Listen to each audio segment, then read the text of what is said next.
ibadah pelayan di bulan Juli, para pelayan sedang mendiskusikan bagaimana menjadi pelayan yang berdampak. Ya, kelompok-kelompok ini sedang berdiskusi. Kiranya Tuhan memberkati sehingga pelayan GPI Morsara Indah menjadi pelayan yang berdampak.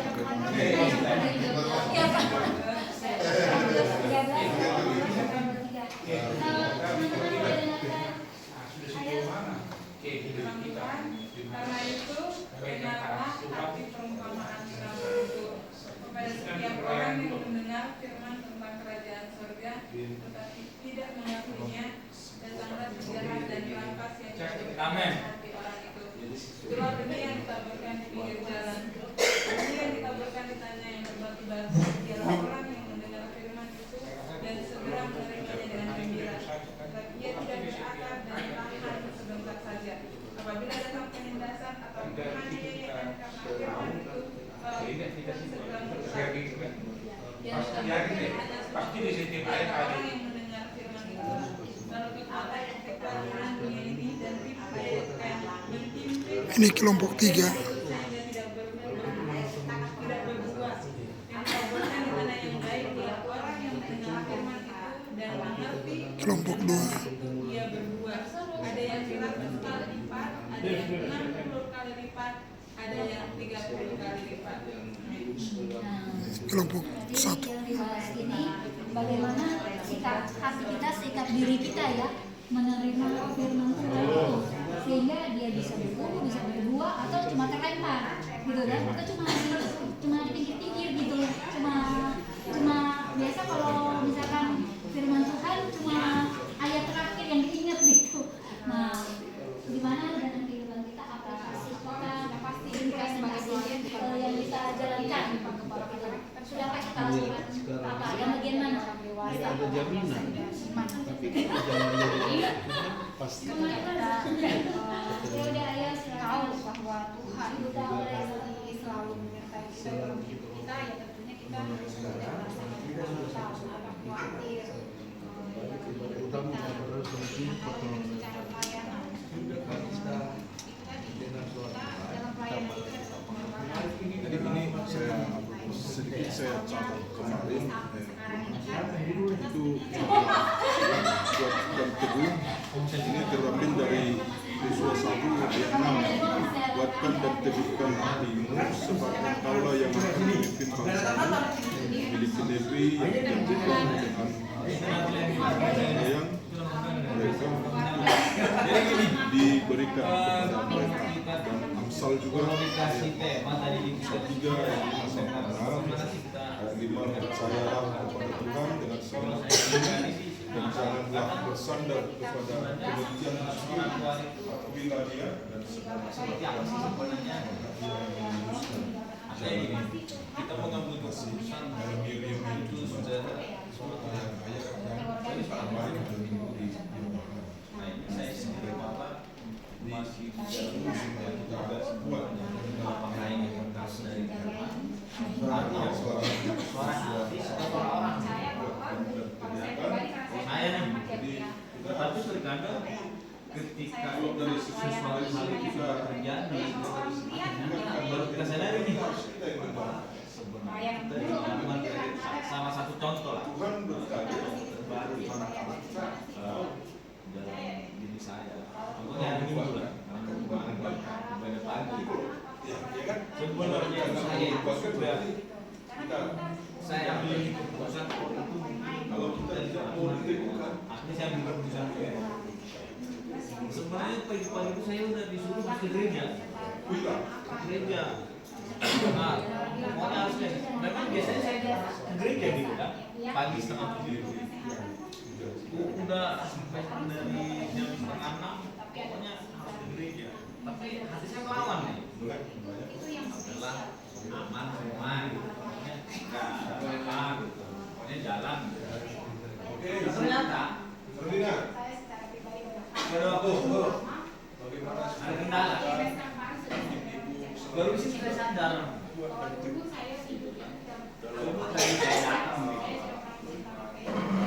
Itu mungkin bisa teratasi lah.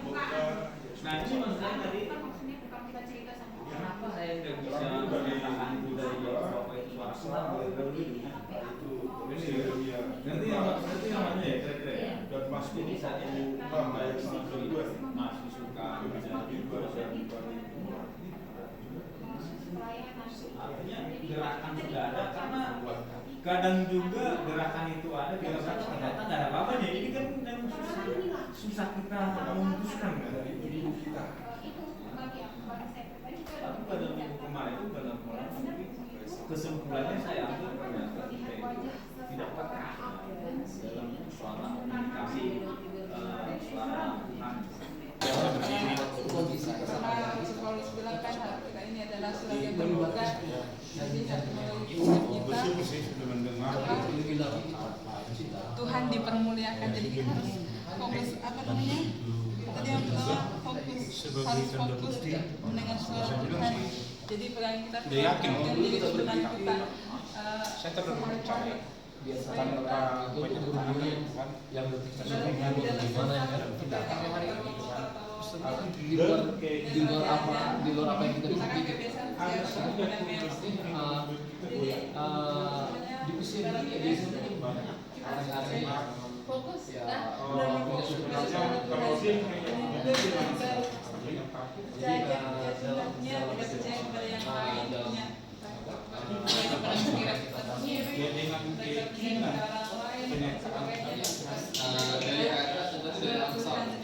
Amsal 3:5 tadi.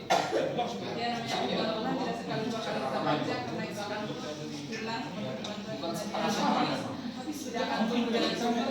Dan jangan lupa yang tidak tertulis.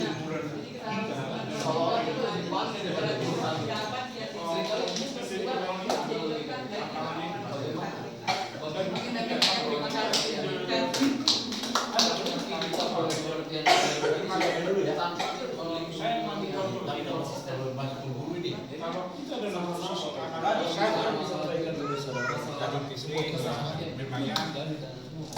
Terkadang kita rasakan suara hati kita. Artinya kan Kalau suara hati kita ada enggak kita dengarkan macam mari kita komunikasi kita harus ada ketika punya hubungan yang spesifik bahwa kita betul-betul ada coba saya katakan mungkin mari senam ayat 31 sampai saya ini dilatih sudah menjadi apa ya ayat yang 2 ini kalau tidak salah ini bagaimana ya? Saya kalau udah baca ini udah beda dengan kamu masalah. Tapi kalau nanti dalam bagaimana kita supaya ada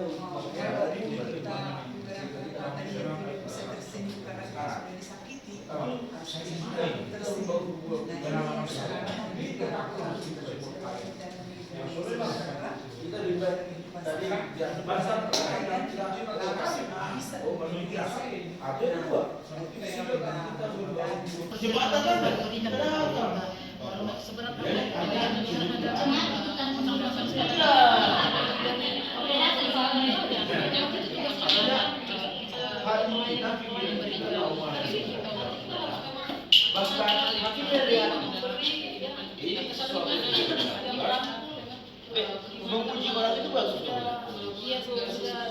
Memuji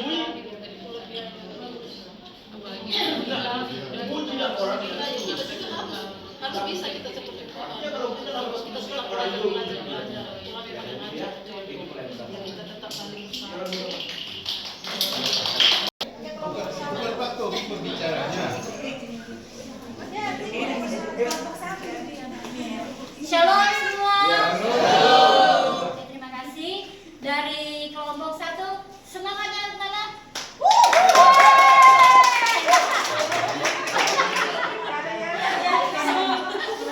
Oke, baiklah. Dari tim kami topiknya yaitu sudahkah kita mendengarkan suara Tuhan. Dan dalam mendengarkan suara Tuhan berarti kan harus fokus, percaya, simpan dalam hati. Tadi dalam tim kami ada yang kami bahas, yaitu bagaimana membedakan suara Tuhan, suara hati atau suara manusia gitu. Nah, di sini yang kami jawab satu persatu, yaitu bila mana untuk kemuliaan Tuhan dan Tuhan sudah suruh lakukan, berarti itu suara Tuhan. Dan sesuatu yang mendatangkan, yang terus-menerus berulang dan itu mendatangkan damai sejahtera, berarti itu suara Tuhan. Dan itu bisa kita dapatkan, mendengarkan suara Tuhan, benar-benar suara Tuhan, bila kita mendengarkan, fokus benar-benar, percaya, dan secara pribadi kita ada pergaulan akrab dengan Tuhan. Berarti ya, hidup bersama dengan Tuhan. Baru kita bisa membedakan mana suara A, B, C, D atau suara Tuhan. Nah, ini dari tim perempuan, dilanjutkan oleh Bapak.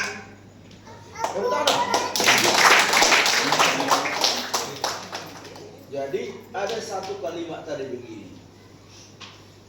Apakah itu suara hati saya atau memang suara Tuhan? Dan mungkin semua kesalahan aku tadi. Tadi yang disampaikan di video itu intinya. Hanya gini. Kategori pelayan yang berdampak adalah mereka yang mendengar suara Tuhan. Nah, sekarang di gereja kita sudahkah pelayan kita berdampak? Kita kan sama-sama orang dewasa sekarang. Kita ada orang yang memahami mana yang benar, mana yang kurang. Kalau kita melayani di jalan Tuhan, Tuhan kita kan hebat, maha dahsyat. Tidak ada biasa-biasa. Berarti kalau ada hubungan pribadi, kalau ada hubungan yang sederhana, kalau ada hubungan yang dahsyat, berarti spesial, istimewa. Berarti kita nggak boleh bermain-main dengan pelayanan Tuhan. Salah satu contoh gini, mungkin nggak penerima tamu itu murni. Jembetut. Ya kan? Kalau penerima tamu, kan itu pintu pagar masuk gereja. Mereka muring, mana ada jemaat yang masuk. Muring itu cemberut supaya Ibu Hernawan tahu. Muring itu cemberut. Kalau Ibu penerima tamu kan harus ada senyuman, ramah, dan betul-betul menerima tamu dengan baik. Kesan pertama di sana membuat mereka damai masuk ke gereja. Kalau pikirannya tenang, pikirannya damai, pasti semua nyanyian, semua khotbah akan diterima dengan baik. Setiap kita yang menjadi petugas, apakah petugas syafaat, apakah pelayan mimbar dan segala macamnya, penerima tamu atau penerima persembahan, kalau semua bertugas dengan baik, kalau semua melakukannya dengan baik, jemaat pasti damai. Amin. Kalau jemaat nyaman, jemaat juga pasti akan mengajak tetangga-tetangganya, mengajak saudaranya seperti itu. Nah sekarang, mari kita cermati mana suara Tuhan, mana suara hati. Catatannya tadi bilang, kalau itu suara itu menimbulkan kita damai, kita tenang dan tidak ragu, maka itu suara Tuhan. Kalau selebihnya itu berarti suara hati, suara manusia. Mari kita melakukan hal-hal yang baik, tidak membohongi hati, memuliakan hati. Kira-kira Tambahan juga, ya. Ini berbicara pelayan yang berdampak. Khususnya kami dari tim mimbar. Bila kami tidak menuruti firman Tuhan, misalkan baca, renungkan, apa yang kami bawakan di depan itu sia-sia. Tidak ada kuasa, gitu ya. Kita mau bilang percaya dalam nama Yesus, tetapi bila kita tidak mengalami sendiri, itu nol besar, ya. Jadi alami sendirilah kuasa Tuhan lewat firman Tuhan. Hidupi firman Tuhan, baru kita bisa memperkatakan, baru kita bisa menjadi saksi Kristus. Terima kasih. Ya, berikan tepukan tangan. Haleluya. Ya, semua kita dari kelompok 2 dan 3 angkat 2 jempol bilang luar biasa. Haleluya. Ya, terima kasih. Tuhan berkati. Silakan duduk.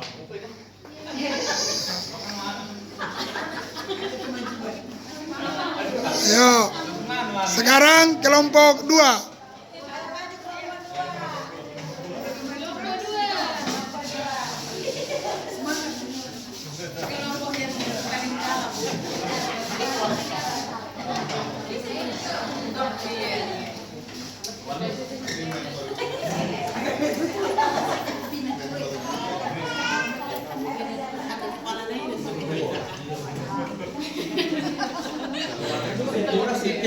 Shalom. Terima kasih. Selamat malam untuk kita semua. Pelayan yang ada di sini, puji Tuhan, malam hari ini di ibadah pelayan ini kita mendapatkan metode baru. Sistemnya tidak beribadah jadi bukan belum ada metode baru yang kita buat seperti ini. Ya mudah-mudahan juga ini membangkitkan semangat kita melayani di gereja ini. Tadi kita sudah sama mendengar dari kelompok pertama lah kita bilangnya. Memang benar. Kita sebagai pelayan itu intinya harus betul-betul menunjukkan sikap dan perilaku sebagai pelayan. Cuman ada sedikit ini bukan protes yang belum bisa saya tangkap tadi begini tentang suara hati dan suara Tuhan. Mungkin ini tetap ada sasar kita mendengarkan, kita akan mengerti kembali ke diri kita masing-masing. Apakah kita bisa menjadi ukur di dalam diri kita, di dalam hati kita sebagai pelayan? Puji Tuhan kalau itu sama, dan puji Tuhan juga kalau itu sudah bisa dijadikan menjadi keperluan sebagai pelayan. Apapun bentuk pelayan kita di gereja ini, mulai dari penerima tamu, berdoa sampai di mimbar, bahkan yang sejelas gembala itu ukurnya antara suara hati dan suara Tuhan. Kembali ke diri kita masing-masing. Kalau ditanya umpamanya ke saya, ini contoh aja ya, ini bukan jadi perdebatan. Jabat ini suara hati apa suara Tuhan? Saya kan mikir jawaban mana yang cocok ya? Hati itu yang ada gitu. Hati belum tentu gitu. Supaya orang yakin, bisa jadi nanti saya katakan suara Tuhan. Nah ini, jadi ya dengan segala hormat itu kembali ke hati kita semua sebagai pelayan. Mudah-mudahan semua kita melakukan pelayanan apapun bentuknya suara Tuhan. Itu kira-kira. Jadi tentang pembahasan kami tadi di kelompok dua ini, ya luar biasa tentang kekhawatiran dan keyakinan kepada Tuhan. Ini memang dua sisi yang tidak bisa dipisahkan, tapi bertolak belakang. Pertanyaannya kan, sudahkah kita sebagai pelayan yakin dengan penyertaan Tuhan? Itu harus kita jawab dengan sudah. Tapi membuktikannya tetap kita tidak lepas dari firman Tuhan. Karena dari apa yang kami saya dengar tadi di tengah ini, ya semua harus kita jadikan bersumber dari firman Tuhan. Karena firman Tuhan ini kan bukan jadi diperdebatkan, bukan juga untuk jadi apa ya, hanya pembahasan. Tapi buat saya pribadi, mestinya langsung gitu kira-kira gitu ya. Saya baca, saya simak, ya udah saya praktekkan. Gitu. Saya praktekkan khususnya saya sebagai pelayan. Contohnya tentang kekhawatiran tadi, karena itu tadi tema di kami. Lumrah dan wajar, bahkan manusiawi lah kita sebagai manusia. Karena kita yang sudah menyatakan diri sebagai pelayan, memang betul-betul dia harus bayar harga di situ. Khususnya waktu kalian. Kalau masalah materi dan pikiran, oke lah, itu masalah STM. Tapi masalah waktu, kalau menurut saya sih sebagai pelayan. Contohnya begini, kalau kita bisa melayani setiap saat, kalau kita hanya bisa melayani pada saat jadwal, ya tadi sudah bertentangan dengan tema yang kami bahas tadi. Kenapa? Yang tadi saya bilang, mungkin dia mau melayani pada saat jadwal, mungkin dia mau melayani kalau ada waktu. Nah, sudah tidak ada lagi pengorbanan di situ. Sementara kita sebagai pelayan ini harus betul-betul berani berkorban, khususnya masalah waktu. Jadi, kenapa saya bilang tidak boleh lepas dari firman Tuhan? Mungkin bagi kawan-kawan di situ juga deh firman Tuhan, kami senang kita bersatu tentang hati kekhawatiran. Siapa sih nggak khawatir manusia kita sebagai manusia biasa? Kekotorannya banyak. Di situ nyata-nyata dibilang kok apa yang kami makan besok, apa yang kami minum, apa yang kami pakai. Nyata kok di situ. Firman Tuhan lebih mengatakan itu. Tapi kembali kita berpedoman dengan firman Tuhan, khususnya nanti setelah di ayat 33, ini tidak berlaku hanya untuk pelayan, semua jemaat. Di sana dikatakan, cari dahulu kerajaan Allah, semuanya akan ditambahkan kepadamu. Gitu ya. Kira-kira apa lagi yang mau kita takutkan kalau kita udah mau pegang firman yang ini?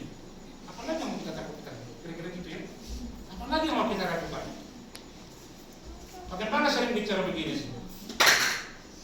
Kalau kita lagi beribadah, tolong jangan HP ini apapun itu bentuk bisnis apa, jadi gitu. Itu kira-kira ya. Ini yang perlu kita tantang di diri kita gitu. Kita mau fokus deh. Sebagai pelayan itu udah. Kalaupun pegang HP ya, pegang HP di mana aja lah. Jadi kesimpulannya dari kami ya sebagai pelayan, dari kelompok 2 kita pelayan semua. Mari kita sebagai pelayan. Berkontrol kepada firman Tuhan yang tadi. Amin. Kita jadikan kita ditolak ukur sebagai kita pelayan. Amin. Saya yakin itu yang kita pegang, pelayanan kita akan semakin baik. Amin. Oke, luar biasa. Yuk kita sama-sama dari kelompok 1 dan 3 angkat jempol. Kamu luar biasa. Haleluya. Kelompok 3 maju ke depan. Ayo. Siapa satu?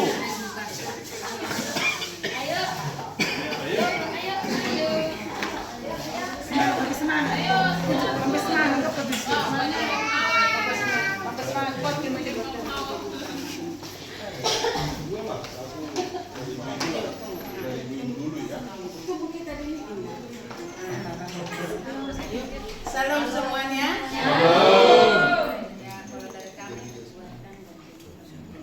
Kuatkan dan teguhkanlah hatimu. Yes. Shalom. Ya, judul dari kelompok 3 ya, kuatkan dan teguhkanlah hatimu. Intinya yang bisa kami berikan, istilahnya sedikit bagaimana cara kita untuk meresponi firman Tuhan ini, karena si Yosua sudah diingatkan Tuhan untuk biar kuat dan teguh hatinya. Bagaimana kita biar kuat dan teguh hatinya sebagai kita seorang pelayan? Kalau menurut kami, dan yang kami bahas, kita harus dekat kepada Tuhan. Istilahnya kita harus mengandalkan Tuhan. Bagaimana cara kita? Karena menurut kami, kita sebagai pelayan banyak tantangan yang akan kita hadapi di depan. Banyak rintangan. Jadi bagaimana biar kita kuat, biar kita tidak lemot. Jangan sedikit-sedikit pelayan itu mewek, ngambek. Tersinggung sedikit, ngambek. Sakit gigi. Jadi biar jangan seperti itu kita sebagai pelayan. Firman Tuhan mengingatkan kita pada malam ini, kita harus kuat. Jangan gampang tersinggung. Imani firman Tuhan, itulah sebagai andalan kita sebagai pelayan.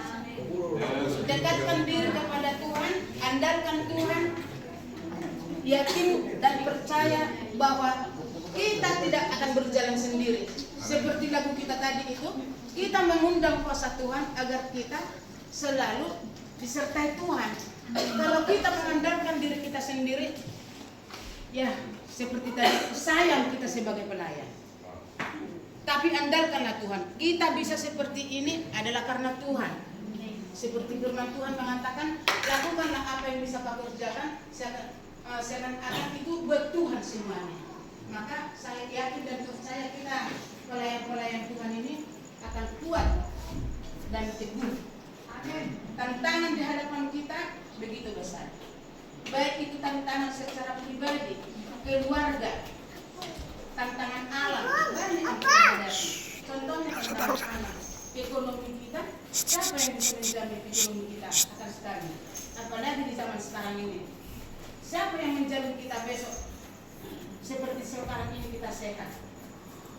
situ kita andalkan Tuhan.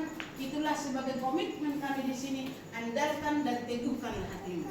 Amin. Itulah yang bisa kami bagikan sedikit dan akan ditambahkan oleh Bapak di situ. Shalom. Nah, ini berbicara kekuatan dan keteguhan. Ini mungkin kita sudah sama-sama memahami apa arti daripada keteguhan.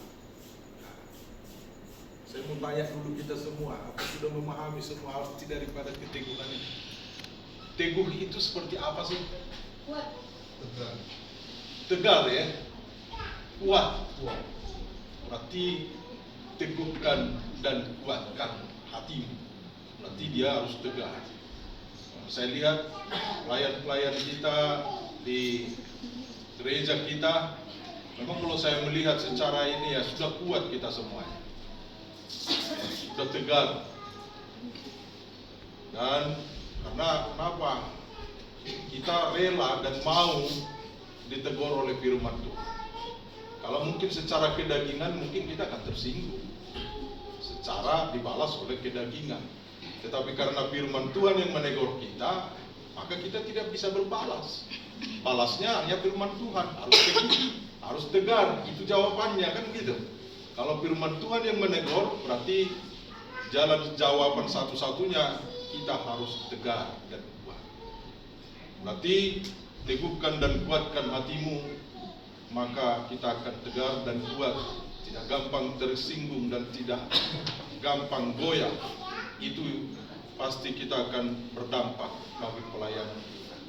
Nah, mungkin kalau kita lihat selama ini, apa sih yang membuat kita lemah? Nah, itu berarti dia belum tegar, dia belum kuat. Ya.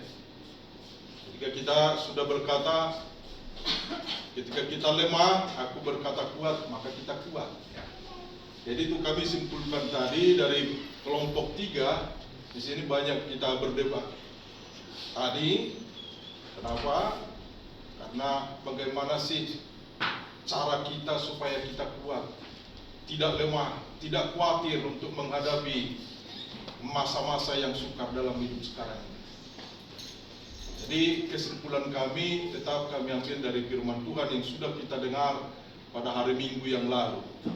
Semua kita saya rasa hadir pada saat hari Minggu yang lalu. Di situ sampaikan pada Yeremia 17 ayat 7 itu. Ketika kita sudah kuat dan tegar itu, maka kita diberkatilah orang yang mengandalkan Tuhan, yang menaruh pengharapannya hanya kepada Tuhan. Berarti kita kuat, kita tegar, kita tidak goyah karena kita ada pengharapan di atas segala kekuatan kita. Kalau kita tidak ada pengharapan, kita tetap akan lemah. Berpengharapan sama siapa? Berpengharapan hanya kepada Tuhan Yesus, sehingga rasa kekhawatiran kita sebagai pelayan akan terbuang jauh-jauh, sehingga kita kuat, pelayan kita kompak, pelayan kita solid, ya, tidak menjatuhkan satu dengan yang lain. Tegurlah dia dengan firman Tuhan, jangan tegur dengan kedaginganmu, sebab kedaginganmu itu akan membawa amarah sendiri. Tetapi ketika engkau berkata, berucap satu kalimat dari firman Tuhan menegur sesuai dengan firman Tuhan, panggil dia, tegur dengan kata-kata yang dari firman Tuhan, maka dia tidak akan tersinggung. Tersinggung dia hanya terhadap firman Tuhan, pasti dia akan dipulihkan oleh Tuhan. Itu saja mungkin kesimpulan dari kami. Teguhkan hatimu, pasti engkau berdampak. Kuatkan hatimu, pasti engkau tegar menghadapi segala sesuatu, maka pelayanan kita semakin kuat dan semakin baik. Tuhan Yesus memberkati. Kelompok 3 berdampak, kuat dan teguh. Oke. Kelompok 1 dan 2 angkat 2 jempol bilang, memang tunggu. Angkat 2 jempol bilang begini, memang kelompok 3 kamu hebat.